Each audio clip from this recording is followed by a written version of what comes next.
কাঞ্চনজঙ্ঘা দুর্ঘটনায় আহতদের মধ্যে নাম উঠল হাবড়ার বাসিন্দা এক পুলিশ কর্মীর, যিনি আইসিইউতে ভর্তি। নাম মনোজ কুমার দাস।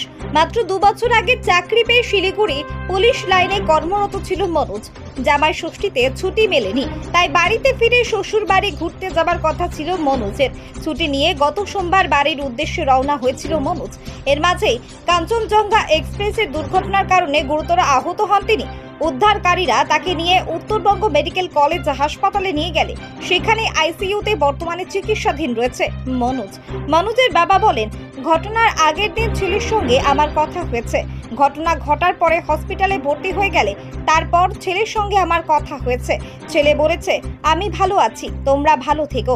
তিনি আরো বলেন, বারে বারে মনোজের ফোনে ফোন করা হলেও দুর্ঘটনার দিন ফোনটা মনোজ তোলেনি। অচেনা একজন ফোন তুলে বলেন, আমার কাছে এরকম অনেক ফোন রয়েছে, মনে হয় আপনার কোনো রিলেটিভ অ্যাক্সিডেন্ট হয়েছে, আপনারা তাড়াতাড়ি চলে আসুন। ছেলের সঙ্গে আপনার সেদিন কথা হয়েছে সোমবার দুর্ঘটনার দিন বা আগের দিন? না, আগের দিন কথা হয়েছে।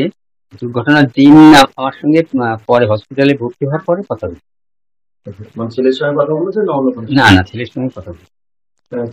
কিভাবে দুর্ঘটনা ঘটেছে? না, ওটা সেই সব ওই সময় কিছু বলেনি। কেমন আছে বলছে, আমি ভালো আছি, তোমরা সাবধানে থেকো।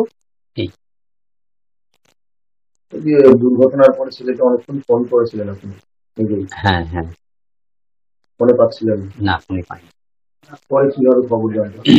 পরে 11টা নাগাদ মনে হয় আমি ফোন করেই যাচ্ছি, তখন 11টা নাগাদ একটা ছেলে ফোন ধরেছে। আমি বলছি, আপনার কাছে এই ফোনটা?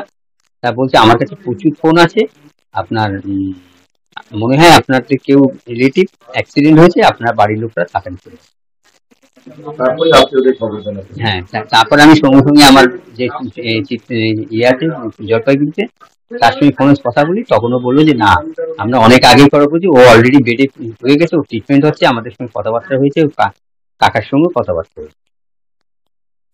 ছেলেকে এখন দেখার জন্য চিন্তিত আছেন?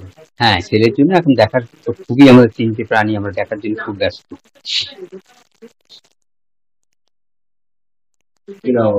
গৌরাঙ্গ দাস। বছর খানেক আগে মনোজ বিয়ে করে। তার স্ত্রীর সাথে ট্রেনে ওঠার আগে শেষ কথা হয়েছিল তার। দুর্ঘটনার খবর পেয়ে আত্মীয়রা সেখানে গেলেও মনোজের অসুস্থ বৃদ্ধ বাবা মাকে দেখভালের জন্য হাবড়ার বাড়িতে রয়েছে তার স্ত্রী। বাড়ির ছেলে কবে সুস্থ হয়ে বাড়ি ফিরবে সেই দিকেই তাকিয়ে রয়েছে মনোজের পরিবার।